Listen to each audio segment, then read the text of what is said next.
Odamlarni o'ylab sifatli mebel chiqarsam hech kim olmayapti. Biz odamlarimiz yaxshi narsani qadriga yetmaydi o'zi. Arzon mebel sotayotgan vaqtimda mijozlarim rosa inja bo'lardi. Reklama qilsam ish ko'payib ketadi. Baribir ulgurmay qolaman. Zakazlarim yetarli bo'lsa ham marketingni to'xtatib qo'ymayman, chunki marketing meni mebellarimni narxini oshirib beradi. Men oddiy usta bo'lsam, ota-bobam qilgan ishni qilaman, u marketing, target, SMM, kerak emas menga.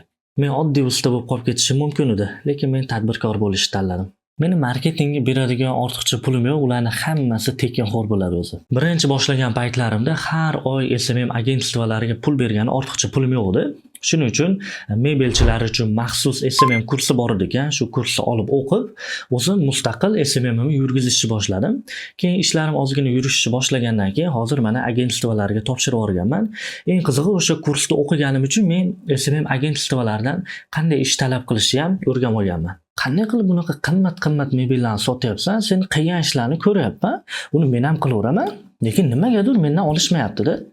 Men mebelchilar maktabida o'qiganman, sen ham o'qi. Ularni hammasi pul topishdi-da. Kerak emas unaqa narsalar. Mebellar qanday videoga olinadi, qanday montaj qilinadi, virsigan joyda ham qanday video roliklar olsa bo'ladi, shu haqida yarim soatlik bepul video darslik tayyorlagan.